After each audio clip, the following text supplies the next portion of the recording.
Wealth has a strange way of insulating people from reality. For Alexander Sterling, one of the wealthiest men in the country, money was not just a resource, it was a fortress. His empire stretched across industries. His name filled financial journals, and his life was conducted from the penthouse heights of skyscrapers, where the world below seemed distant and muted. But beneath all the power, all the influence lay something money could not buy. His son's brokenness. Ethan, his only child, had been born with a disability that left him struggling to move freely, forever behind the children who ran, played, and danced without thinking, while other fathers took pride in their sons' athletic victories or academic brilliance. Alexander could only watch Ethan's timid steps, his halting speech, his longing glances at the life he could not join. But not at Alexander, though. He would never admit it. The boy was his heir, his legacy, but in Alexander's eyes, he was also a reminder of limitations. And limitations were something Alexander had spent his entire life crushing under his heel. So, Alexander shielded Ethan. He built walls of silence and money around him. Private tutors, private doctors, private everything, yet none of it could give Ethan the confidence to step fully into the world. Their mansion, vast and echoing, became both a palace and a prison. To outsiders, the billionaire seemed untouchable. But those who saw closer, his staff, his board members, even his distant family, knew there was a hollowness. Alexander never laughed freely. He never allowed softness. And when Ethan's eyes lit up with music, with the rhythm of life itself, Alexander would turn away. Music and dance were frivolous in his mind, distractions from the real currency of power, control. One December evening, Alexander arranged a private dinner at an exclusive country club, the kind of place where marble floors gleamed and chandeliers sparkled like constellations. It was supposed to be a carefully orchestrated evening. Polished investors, influential politicians, a room humming with importance. Ethan, as always, was brought along in silence, seated beside his father like a shadow rather than a participant.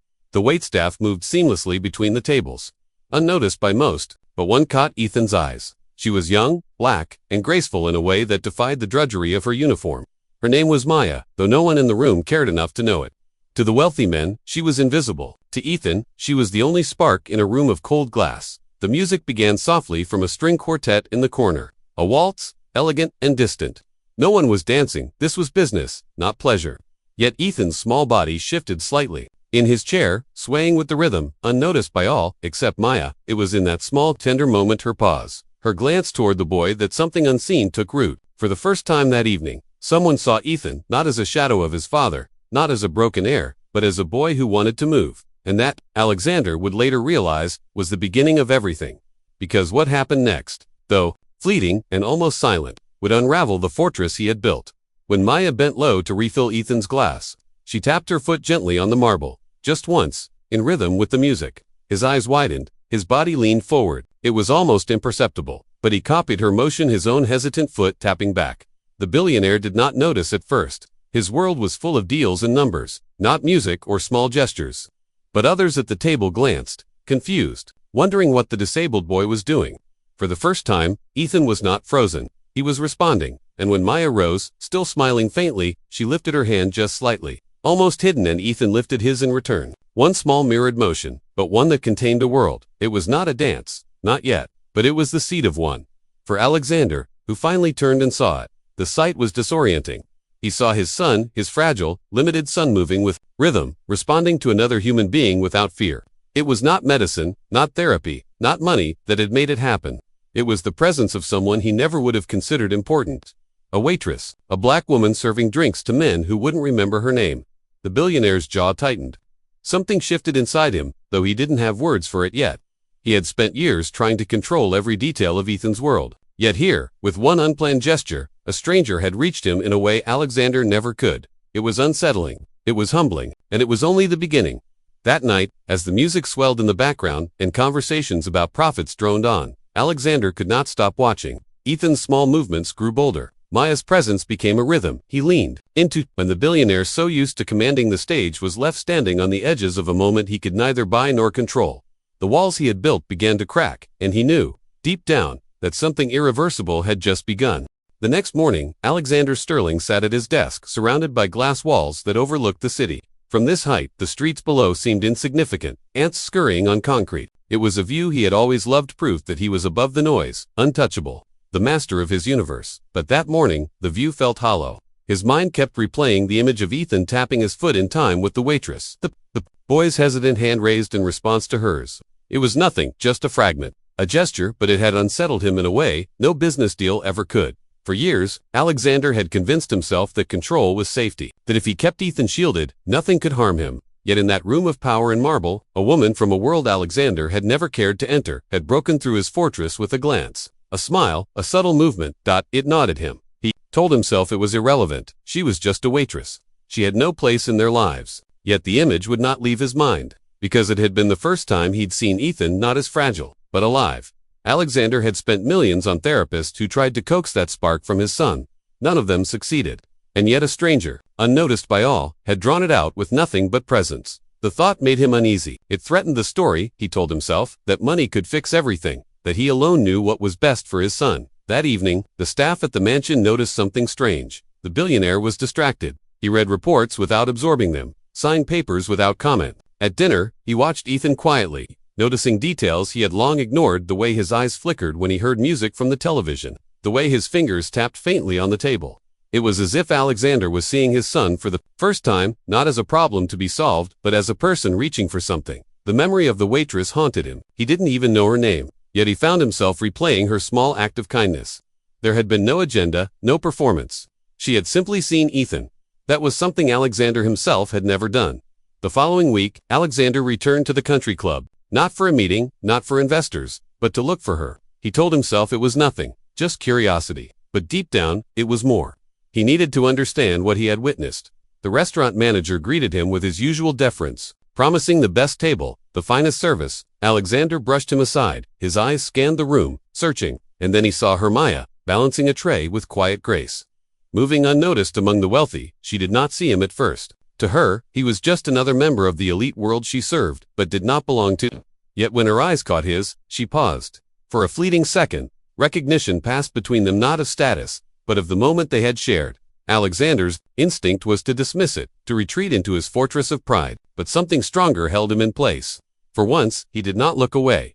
That night, back at the mansion, Ethan surprised him again. The boy had found a piece of music on his tablet, soft piano notes filling his room. And there he was swaying, moving, awkward but determined. Alone, unseen, he was dancing. Alexander's chest tightened. He stood silently in the doorway, unable to step forward, unable to retreat. The sight was both painful and beautiful. His son wanted to move. His son wanted to live, and all it had taken was a spark from someone Alexander would have dismissed as invisible. The billionaire felt anger at himself. For all his power, he had failed to give Ethan this. For all his control, he had built walls so high that the boy had never learned what freedom felt like, and yet a single moment with Maya had cracked those walls wide open. Still, pride is a stubborn thing. Alexander told himself it was coincidence, nothing more. He convinced himself he could take control again, that he could direct Ethan's progress as he always had on his terms. But deep down, he knew the truth. He had been defeated by something money could never purchase: human connection. In the weeks that followed, Ethan's fascination with music grew. He tapped rhythms on tables, hummed softly when he thought no one was listening. And always, in the background of Alexander's mind, was Maya, the girl who had sparked this change. The billionaire faced a choice. He could ignore it, bury the memory, pretend it was meaningless, or he could step into the uncomfortable truth that his son's joy had been awakened, not by wealth, but by a woman the world overlooked. The decision would come soon, though he did not know it yet, because fate has a way of tearing down the walls we build, and Alexander Sterling was about to learn that the fortress he had spent a lifetime constructing was never as strong as he believed. The moment of reckoning was closer than he thought. 2 weeks later, the Sterling estate buzzed with its usual rhythm of efficiency. Staff hurried through polished halls, tending to tasks designed to uphold the image of perfection Alexander demanded. Every detail mattered, every flower in its place, every surface reflecting wealth and control. But beneath that flawless exterior, something had begun to shift. Ethan was no longer content to sit quietly with his tutors or drift through long afternoons in silence. He sought sound, rhythm, movement. Music spilled from his room at odd hours, soft at first, then louder, as if he was testing how far his father's silence would allow him to go. Alexander noticed, each time he passed Ethan's door and heard the faint melody of piano keys or the rustle of shuffling steps, he felt the same sting of contradiction. Pride that his son was changing and shame that it had not been him who sparked the change. The memory of Maya lingered, like a shadow he could not escape. Her face, her presence, her subtle invitation to Ethan, that was what had awakened this. He tried to bury the thought beneath meetings, contracts, and investments. But it would not go away. And then came the night of the gala. It was an event. Alexander himself had planned a showcase of influence. An evening where the elite of the city gathered under chandeliers to sip champagne and applaud each other's success. For years, Ethan had been kept away from such occasions, shielded from the curious eyes of strangers. But this time, something in Alexander hesitated. Perhaps it was pride, perhaps defiance, or perhaps a need to prove to himself that he could guide Ethan's progress. Whatever the reason, he decided his son would attend. The mansion's ballroom glittered with light as guests arrived in gowns and tuxedos, jewels catching the glow of golden chandeliers. The music of a live orchestra filled the air, polished and perfect. Every note arranged for elegance. In there, at the edge of the room, stood Ethan, awkward in his suit, his eyes darting nervously across the sea of strangers. He clung to the rhythm of the music, his body shifting faintly in response, as if something inside him wanted to break free but dared not. Alexander watched closely, pride stiffening his posture. This was his chance to prove to himself, to everyone, that Ethan could belong in this world of perfection. But belonging was not what Ethan wanted. He wanted to move. The orchestra played a sweeping waltz, couples gliding gracefully across the floor. Guests turned, eyes flicking with curiosity at the sight of the boy on the sidelines, swaying slightly, out of rhythm but full of longing. It might have ended there, another quiet evening of awkward isolation, if not for fate, because in that moment, a familiar figure entered the ballroom, not in a gown or jewels, but in the uniform of the catering staff. Maya. Alexander's breath caught. He had not expected her here, and yet, there she was, moving through the crowd with trays of champagne, overlooked and unnoticed by the very people who had judged her unworthy. Their eyes met across the room. For the first time, Alexander felt something close to even vulnerability. She held his gaze only for a moment, then lowered her eyes and continued her work. But the damage was done. He could no longer pretend she was a passing memory. Ethan saw her too. His face lit up in recognition, subtle but unmistakable. His fingers began to tap more eagerly against his leg, and then, as if guided by instinct, Maya passed close to where Ethan stood. She paused, not enough to draw attention, but just enough for him to notice. She shifted her tray to one hand, and let her free hand hover near his, offering an unspoken invitation. Ethan hesitated. His eyes flicked to his father. Alexander's chest tightened. This was the test of choice between the fortress he had built and the freedom his son longed for. For a heartbeat, silence seemed to fall over the world. And then, Ethan reached out. The room seemed to blur, as Maya gently guided him onto the edge of the dance floor. She did not lead him into the rigid patterns of the waltz. Instead, she let him move in his own way, swaying off beat, stumbling but laughing silently with his whole body. It was raw, unpolished, unrefined. It was real. Whispers rippled through the crowd. Disapproval, curiosity, shock. The wealthy were unused to such imperfections in their carefully orchestrated world. But Ethan did not notice. For the first time in his life, he was not simply watching life unfold around him. He was part of it. Alexander's throat tightened. His pride screamed at him to intervene, to pull Ethan back, to restore order. But another voice whispered louder, one he had silenced for too long, the voice of truth. This unrefined, imperfect moment was more beautiful than all the polished perfection money had ever bought him. He felt his fortress cracking. Stone by stone, the gala continued around them, but Alexander saw only his son and the waitress who had dared to reach him. It was not the spectacle he had imagined. It was something far greater.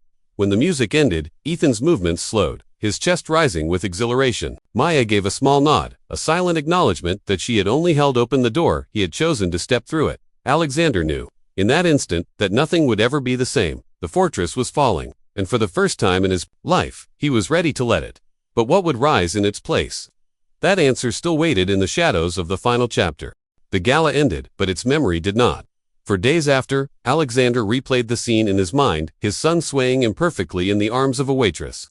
The whispers of scandal among the wealthy, the crumbling of his carefully built reputation. And yet, what haunted him most was not the whispers, nor the judgment, nor even the realization that his name might have lost some of its flawless shine. What haunted him was Ethan's face. For the first time in his son's life, he had seen him alive, radiant, unafraid, unashamed. It was a truth Alexander could no longer deny. All his wealth, all his control, all his determination to shield his son from imperfection had done nothing but cage him. And it had taken someone outside that fortress, someone with no wealth, no title, no reason to even be noticed, to set him free. Maya, her name, echoed in his thoughts like a reminder he could not escape. He told himself it was coincidence that she had been there. He told himself her role was small, accidental. But deep down, he knew the truth. She had seen something in Ethan that he himself had been too blind or too proud to see. Weeks passed. Ethan changed more with each day. He began to seek out music, tapping rhythms with his feet and clapping with uncontained joy. He begged not with words, but with gestures and eager persistence to return to places where music filled the air. And then, one evening, as Alexander passed by his son's room, he found him moving again, this time alone, with no partner to guide him. Ethan swayed clumsily in front of a mirror, his face flushed with concentration. He stumbled, fell, and laughed silently. Rising to try again, Alexander stood frozen in the doorway, struck by the realization that his son was no longer waiting for permission. He was living. It was then that Alexander knew he could not go back. The following week, he did something unthinkable. He returned to the small restaurant where Maya worked. The staff looked up in surprise as the billionaire stepped inside, his tailored suit at odds with the modest surroundings. Some whispered, some stared, but Alexander ignored them. He searched until he found her standing at the counter, her hair pulled back, her apron stained with the work of the day. She looked up and met his gaze. There was no deference in her eyes, no awe at his wealth or status, only a calm recognition, as if she had expected this moment. Alexander did not speak. Words felt too small, too heavy, too prone to arrogance. Instead, he gave a nod, a silent acknowledgement that he had seen what she had done for his son, and that it had mattered. Maya inclined her head slightly in return. Nothing more was needed. From that day forward, Alexander's world began to change. Slowly, subtly, but undeniably. He opened his mansion not only to tutors, but to artists and musicians, people who understood the language Ethan responded to. He filled the house not with silence, but with rhythm. Guests were no longer the wealthy, elite, but dancers, drummers, and singers who treated Ethan not as a fragile heir, but as a boy with joy to share. At first, the old world pushed back. Associates whispered that he was tarnishing his image. Investors questioned his judgment, but Alexander no longer cared. For the first time in his life, reputation meant less to him than truth. And in that truth, he found freedom. Ethan blossomed. He danced with unsteady steps that grew more confident each day. He laughed without sound, but with a light that filled every corner of the estate. He became, not the hidden shadow of a billionaire's fortune, but the center of a life rebuilt on authenticity. And Alexander, once the man of stone, learned to follow. One evening, months after the gala, the estate held a gathering unlike any it had ever known. There were no gowns, no chandeliers, no polished orchestras. Instead, there were drums beating under the open sky, strings of lights swaying in the breeze, and people of every background moving together in rhythm. Ethan stood at the center, his body alive with movement. Maya was there too, not as a servant, but as a guest, invited by the boy she had once guided. Alexander watched them, his eyes heavy with the weight of transformation. He had spent his life building walls to keep imperfection out, and yet it was imperfection, raw, unrefined, human, that had given him everything he had ever needed. The fortress was gone. In its place stood something far greater, a home, alive with music, laughter, and truth. As he watched his son spin clumsily beneath the lights, guided by the same waitress who had once been invisible in his world, Alexander felt a tear slip down his cheek. Not of grief, not of shame, but of gratitude. For he knew now that life's true wealth was not measured in fortune, but in moments like this, the kind that strip away pride and leave only love. The billionaire, who once sought perfection, had been saved, not by power or money, but by the courage of a waitress and the dance of a boy who refused to be silent. And as the night stretched on, Alexander did something he had never done before. He stepped onto the dance floor, not to lead, not to control, but to follow. For once in his life, he allowed himself to be guided, and in that surrender, he found everything.